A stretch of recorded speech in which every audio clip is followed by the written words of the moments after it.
7 men sat shoulder to shoulder at a single long table in front of a congressional committee. One by one, with a hand raised and a microphone in front of them, each gave the same answer under oath. I believe nicotine is not addictive. These were the chief executives of the largest tobacco companies in the country, on the record, in daylight. 4 years later, their own internal memos said the precise opposite. If you are the kind of person who trusts a document over a denial, you are in the right place. And following this channel is the simplest way to keep these cases coming, because the distance between what those 7 men swore and what their files already proved is the whole subject of this video, and it is far from the only time the official story held perfectly, right up to the moment a folder was opened. In 1998, as part of the Master Settlement Agreement with 46 states, the industry was forced to hand over millions of pages of its own internal records. People had spent decades insisting the companies knew exactly what they were selling and had lied about it. And for decades, that claim lived in the same bin as every other thing you were supposed to roll your eyes at. Then the pages came out.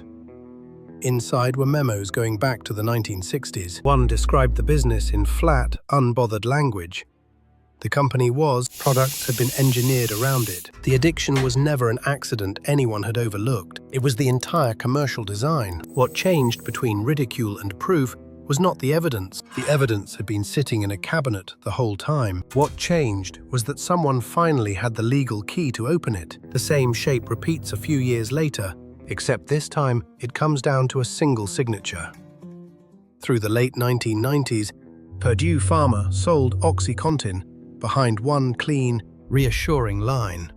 Fewer than 1% of patients become addicted, perfectly safe when used as directed. To put that on a label, the drug needed federal sign-off, and that sign-off ran through one medical examiner at the FDA named Dr. Curtis Wright. The approval went through. The warning that should have been there was not, and shortly after OxyContin reached pharmacies, Wright left the agency. Within about 2 years, he was on Purdue's payroll, earning a multiple of what the government had ever paid him. Sit with that sequence for a second.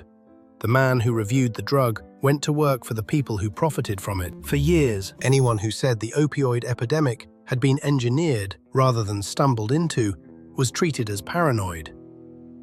Then the lawsuits pried the records open, and the paranoia turned out to be a paper trail. Some of these files cost more than a reputation. In 1996, a journalist named Gary Webb published a series called Dark Alliance. He traced cocaine flooding Los Angeles back to a trafficking network whose profits helped fund a guerrilla war in Central America, while the CIA looked the other way.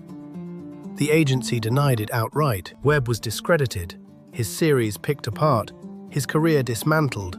The whole thing waved off as fantasy. I will be honest with you, this is the one that sits in my chest because of how it ends. In December 2004, Gary Webb was found dead with 2 gunshot wounds to the head, and it was ruled a suicide. 2 wounds. Here is the part that recolors everything before it.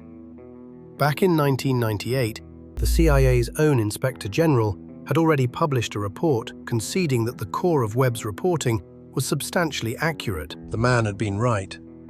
The quiet correction arrived after the public ruin, and for him, it arrived far too late. An internal report that quietly agrees with the person you spent years calling a liar is exactly the kind of document that never makes the evening broadcast. If that is the reason you are here, following the channel is how you keep these in your feed instead of buried. This is the whole job.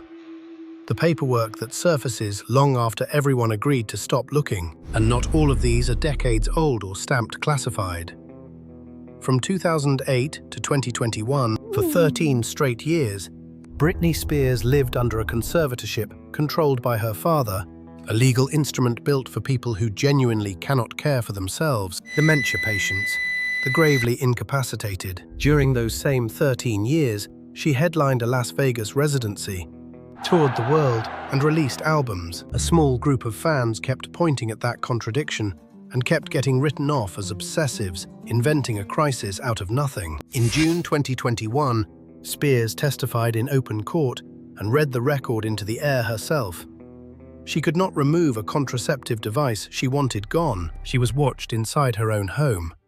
She had no real control over her money or her movements. The court that had quietly renewed the arrangement every single year for over a decade ended it within months. Nothing new had been discovered. The facts had been on file the entire time. They simply needed someone with standing to say them out loud. The oldest file is the one that is hardest to get through. Beginning in 1932, the U.S. Public Health Service enrolled 600 black men in Macon County, Alabama, in a study of untreated syphilis. 399 of them already carried the disease. The men were told they were being treated for bad blood. They were not being treated at all. By 1947, penicillin was the standard cure, available, cheap, and reliable, and the researchers chose to withhold it, and then went on withholding it for another quarter of a century. Draft boards were asked not to treat the enrolled men so that nothing would interrupt the data. Picture one clinic on one ordinary morning. A man walks in, believing he is finally getting his medicine, and a nurse, following written instructions from above, turns him away at the door. That happened again and again, by design. At least 28 of the men died of syphilis directly, more than 100 from related complications. Dozens of their wives were infected, and children were born already carrying it. The study ran until 1972, when an employee named Peter Buxton finally took what he knew to the press. 25 years after that, in 1997, a sitting president stood at a podium and apologized for it by name. Now line all 5 up next to each other, and the real pattern has almost nothing to do with nicotine, or opioids, or a courtroom, or a clinic in Alabama. In every single case, the truth was never sealed inside a vault. It was sitting in a legal settlement, a court transcript, an inspector general's report, a label with one examiner's name on it, in plain sight, behind a single phrase. Calling something a conspiracy theory did the work that actually hiding it never could. So here is the thread still left hanging. In each of these stories, the document that finally settled it had existed for years before anyone was permitted to act on it. Which means the question is not whether the record exists. The question is how many folders are sitting in an archive at this moment, already written, already true, simply waiting for the day it becomes acceptable to read them. So tell me where you stand, and be specific, because I do read these. Is the phrase conspiracy theory an honest filter that protects us from nonsense? Or is it the most effective tool ever invented for keeping a true story quiet until the day it no longer matters? Make your case below. And if you would rather see the document yourself than be told what to think about it, you already know which channel to keep close.